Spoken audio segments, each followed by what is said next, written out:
This week on To the Contrary. First, sorority sisters told to stay away from frat parties. Behind the headlines, male allies in feminism. And the NFL is trying to win over women and mothers.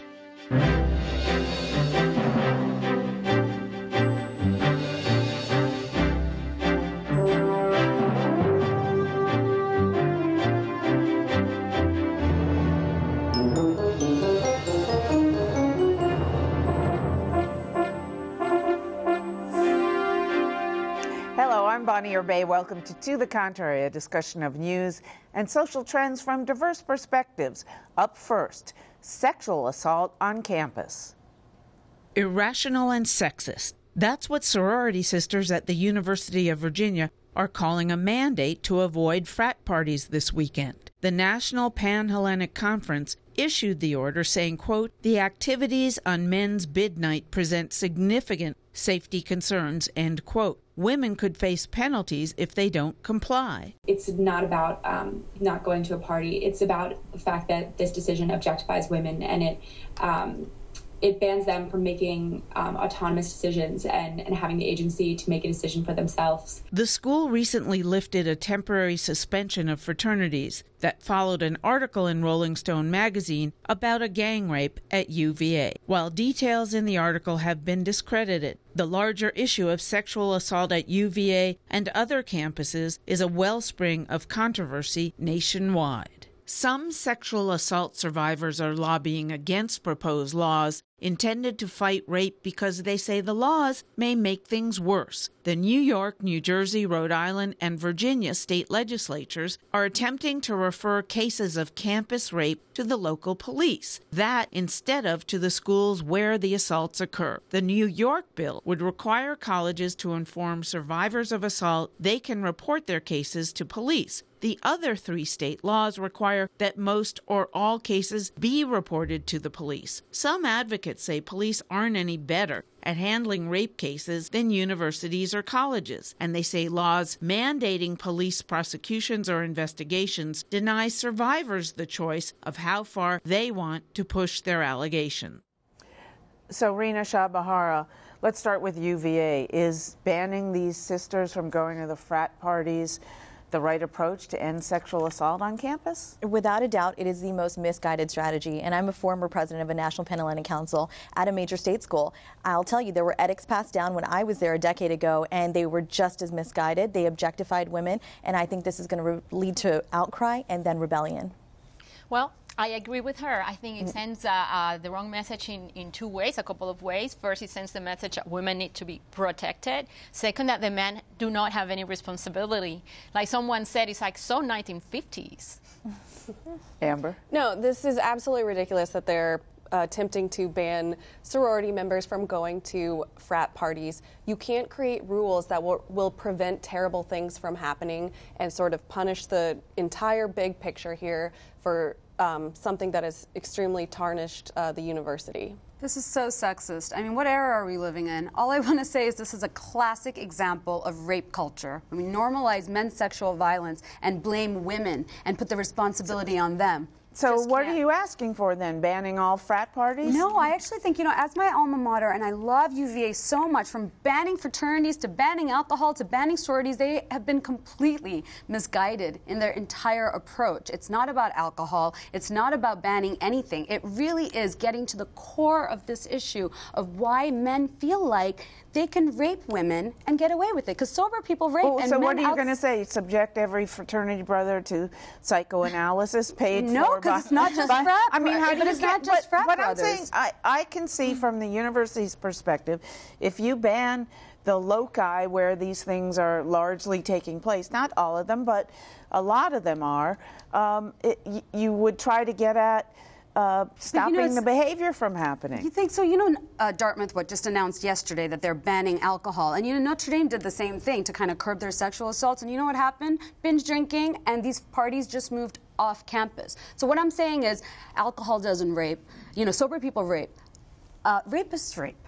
That is what we need to discuss. The fact here is that this ban did not come from UVA. It actually came from the National Pan-Hellenic Conference itself. And that is that's all the sororities, basically, the most elite ones. And I can tell you as a president, when it's coming from the conference itself, that's really troubling. But the sort of saving grace here is that these are leaders. These are older women typically. They're in the leadership of these sororities, even though they've moved on from college. And they are guiding the way on this. And it's going to take younger women that are in the chapters right now saying, no, no, no. You've got to do this another way. Again, 10 years ago when I was in this leadership spot, exactly, I said to them, the leaders of the chapters, I said, there's no way we can work by banning things. We've got to change from the inside. We've got to educate our women on what to do with these parties because they're not going to stop going to these parties. We've got to find ways to make ourselves safer as women. I think that awareness is key here. If you know, obviously in college, women go to frat parties. They do if they're in a sorority, they do if they live in the dorms, they off campus. People go to parties in college and alcohol is served. What they need to do is maybe UVA, if they're so concerned about, you know, the focus being on rape on campus, is awareness, you know, and sororities as well. Say, hey, this is what goes on at these parties, this is what you need to be aware of, and this is how you can prevent things from happening. Keep your drinks close to you. Don't be leaving it where people are gonna put drugs in it. Okay, I want to switch to the state laws that are referring the cases to the police. Women's sororities and activists on campus are against this. I mean, if it's a murder, it gets referred to the police. If it's any kind of serious violent crime, but rape, it gets immediately referred to the police. And what seems backward from where I sit is, why is rape handled differently? Well, and why would they not want it? It's a complex story, no? The reason why there's a lot of opposition to the mandatory reporting, which is what the Virginia law is proposing, is that victims that have been surveyed overwhelmingly have terrible experiences going to the police. The police has been totally unresponsive. So it's not like you're protecting them to something that it's going to help them. The report is that it's terrible. So states like New York, through the leadership of Governor Cuomo, are designing strategies that are more what they call victim-driven, in which the victim has a choice. They can go to the university, and then they can decide if they want to go to the police, but they're not mandated to go to the police. At the same time, they're not banned from going to the police, okay, because that's what it was confusing. I understand what you're saying, because let's look, for example, at the Cosby case. One of the women went to the Philadelphia prosecutor and was kind of laughed out, or in a sense, the prosecutor said, I don't see enough evidence to get this past a jury. In these towns. So, but that was in the 80s. And it's don't still you think police... It's still happening. Okay, no, but the then stories are overwhelming. Wait a second, but isn't that then a matter of police education as opposed to not referring it to the police? You're right. I mean, it's both. It's both. It's about the police need to be more sensitive. They need to be trained. They should have the capacity. I agree with you. But I also agree with the victim-driven approach, because rape is different from murder. It's equally terrible, but the circumstances of rape are not the circumstances of murder. And the victim is central to the story. And I prefer that the victim has that decision how to proceed with the case. But you don't get to pick and choose when the law applies. Rape is a crime. It is a felony. It's a serious, violent. It ruins a lot of and you don't get to pick survivors' and choose lives. When it's illegal and when it's not. Based and where are upon they supposed to go? What the, Yeah, exactly. When I was in this position, I'll tell you, women who were raped at fraternity parties, and I had them come to me. I had 3 that I can name in 1 year's term as president. And I can tell you, they did not want to go to the police because they did not want to be shamed on campus. 10 years later, this is still the same story. Hindsight is 20/20. I would say to those women now, please let the police get involved. They're getting better. It's not 1992. It's not 2001. It's 2015. I mean, there are people who say in this era, if you don't go to the police, if society doesn't start putting the shame on the rapist as opposed to the survivor, we're never going to get anywhere. It hasn't changed yet. It has not changed yet. Yeah, and these women have to coexist with their rapists. It won't change without women pushing that, right? These girls are in, let's not forget, it's a bubble. The college campus is a bubble. These women are free, yet they're not. They're over 18. They're in charge of their own bodies, but they don't want to coexist and sit in the same class with their rapists. They worry and worry and worry because nobody's out there advocating for them. And look how much damage that Rolling Stone story did about UVA. Exactly. So, yes, a possibly false claim, got huge national media attention, and now when women who are actually raped, are they going to feel like people, especially on UVA, believe them? Because of this story, they're probably going to be kind of worried about it. All right, let us know what you think about this. Please follow me on Twitter at Bonnier Bay and at To The Contrary. Behind the headlines, male allies, men's involvement in ending gender violence and supporting feminism. We spoke with one sociologist who says it's vitally important for ending gender inequality, but she cautions beware of unintended consequences.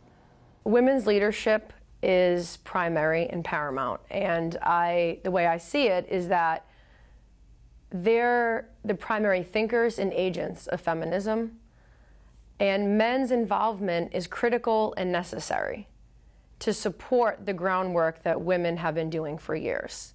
That doesn't mean that men can't be leaders.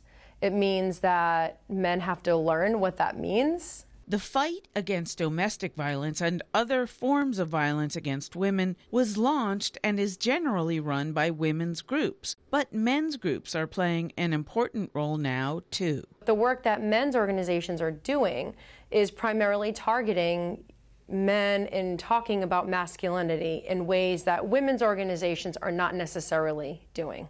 That's the first step, is getting men involved, educating men, energizing men, mobilizing men. That's step one. Step two is paying attention to how they're engaged. The nature of their involvement is also critical, because we're talking about a movement that is committed to ending gender inequality and violence against women outside of the movement. So it's really important how women and men relate to each other inside of the movement as well. May Kummer says there have always been men in the women's movement, but the increase in male leadership has caused tensions. The fact that patterns of gender inequality are rearing its head inside of the movement is problematic for a movement that is committed to ending these. The men who come in with who are relatively new to the work can often ride a glass escalator in terms of being pushed to visible leadership roles and being seen as a legitimate, credible voice on something that they maybe don't know that much about yet. Through interviews and first-hand accounts, May Kummer found a lack of understanding is causing problems. If your analysis on gender inequality is not yet that advanced, you might not see how the sexual objectification and commodification of women's bodies is connected to men's violence against women. You might see those as two distinct issues, when in fact they are certainly intimately connected. There's a lot of lack of self-awareness and self-reflection, especially when men are new to the work. We all live in a sexist culture, and women can say things, too, that are sexist. May Kummer says these were all unintended consequences that have to be addressed. One of the ways that activists have sort of confronted the unintended consequences of men's increasing involvement, for example, the sexism and male privilege that men bring into these spaces, inadvertently oftentimes, is to emphasize men's accountability. Women's organizations and men's organizations can create similar spaces to talk about male privilege and power, and how the unequal social arrangements outside of these movements are also reflected inside of them. But there is also the issue of funding. There's competition over something that is perpetually underfunded, and that's always going to create problems. Men serve a very important role and function in this work, and that work should be supported.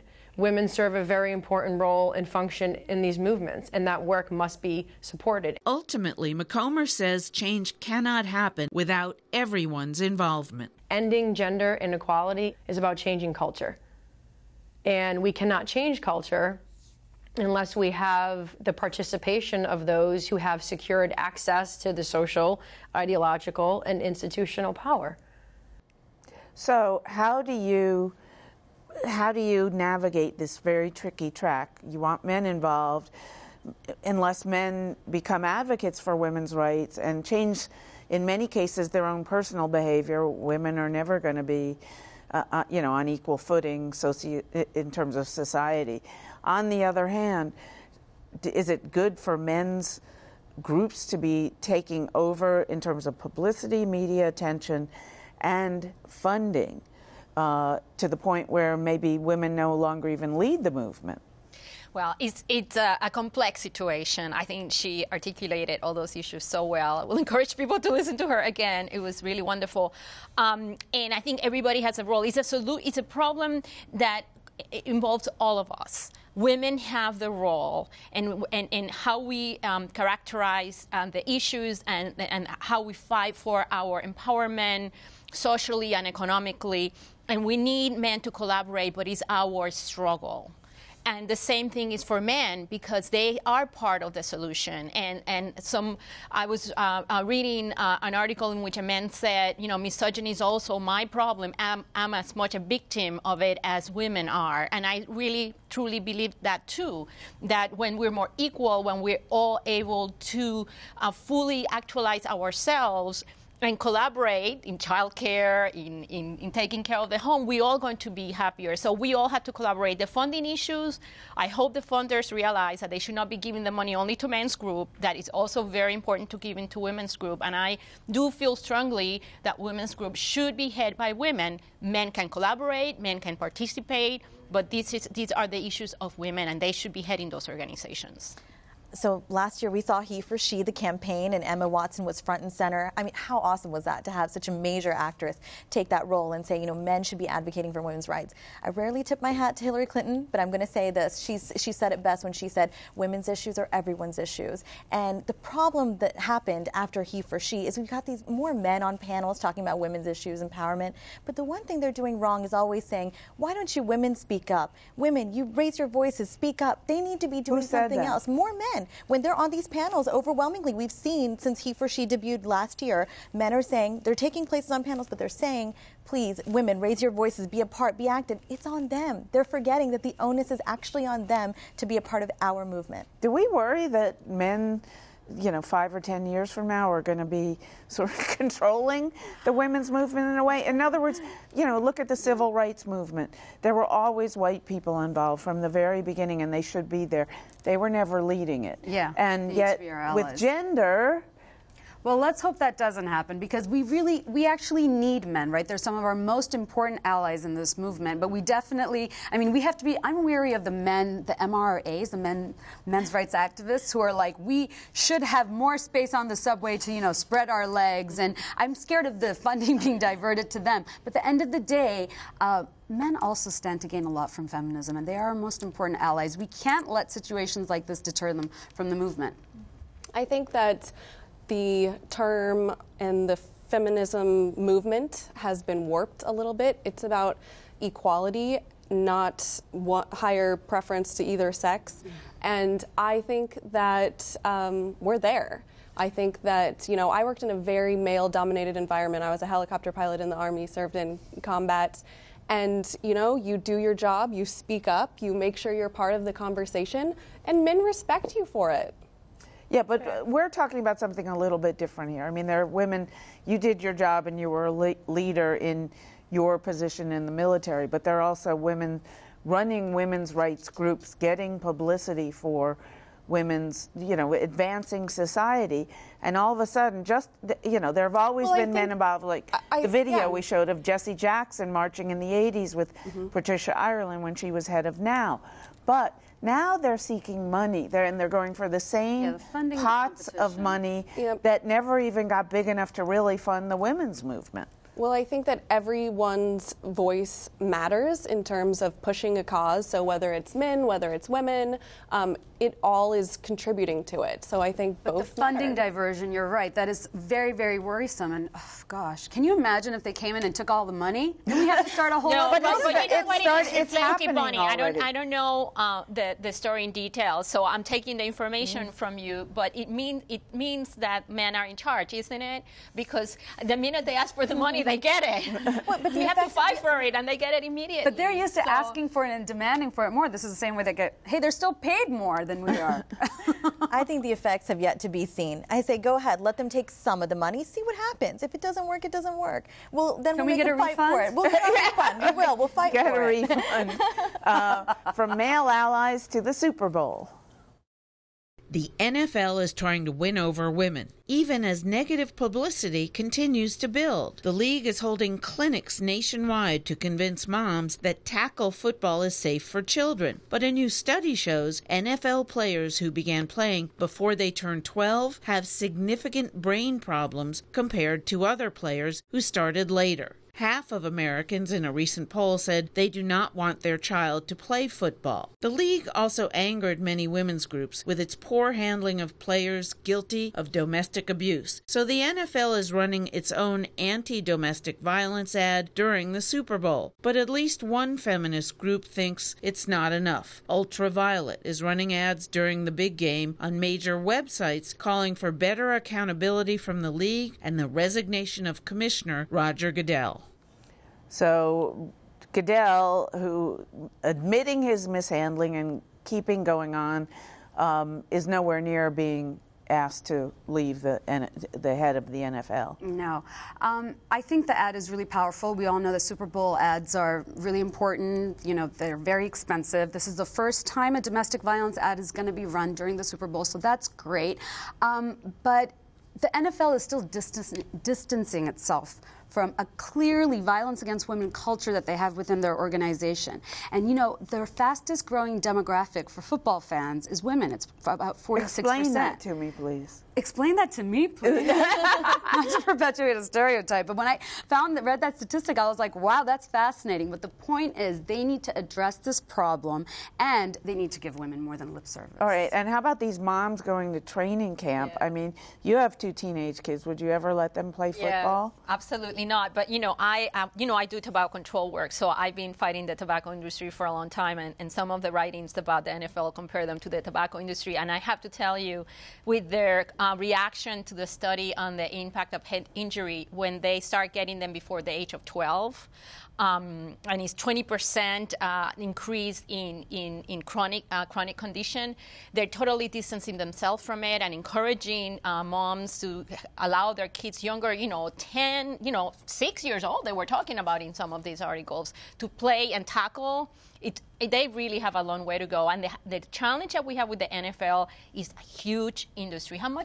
$65 billion? I mean, billions of dollars. The top-rated program on television is the Super Bowl. So how do you reform a sector that has so much money and so much power and such a large following? It's a real challenge. Amber, your thoughts? Well, back to... Are you watching the Super Bowl? Yes, I am. Go Seahawks. Yeah, so back to the PSA about domestic violence. I thought it was extremely powerful, real-world scenario. It was based, I don't know if it was the actual audio of what happened, but yeah, it was based off of an actual call. And it was so powerful. And I think, speaking of having national conversations, I think on such a national platform, most of America has tuned into the Super Bowl. It is a great way to bring awareness to domestic Will people violence. get the message, though? A lot of people watching the NFL, I mean, we have to think about our viewers as well. I mean, I got the message very clearly. Some people might think it's just a messy house and a woman ordering pizza. I felt like it needed to be a little bit more clear, not showing a battered, bruised woman, which is, objectifying as well, but I don't know. I thought maybe it was a little too artsy. I think. All right, but do me a favor, because since we both asked each other, explain to me, women watching the Super Bowl, why do women continue to do it in view of all the bad stuff this organization has done to women? Well, my thing with that whole anti-domestic violence ad is that regardless of their intentions, I think that the NFL is trying to sort of fix their bad image when it comes to some of their players. I still think it's a great message that needs to be put out there, But why the game? In terms of watching the Super Bowl, I am so not a good person because I watch football on the Super Bowl. I do not watch it during the season. I am like a sole Super Bowl watcher. It's a social activity. You stand around any water cooler in this country, and the question is, who are you rooting for? Some women do love football, and I'll give them that.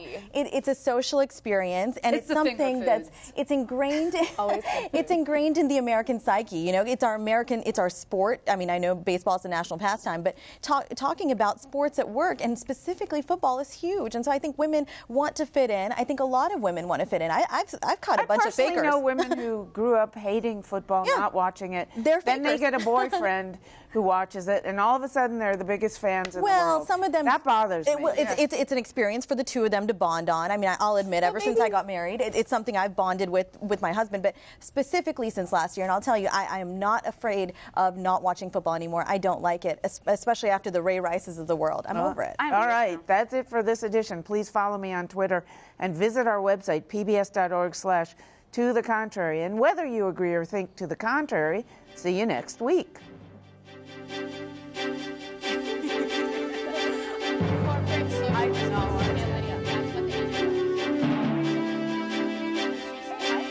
Helicopter.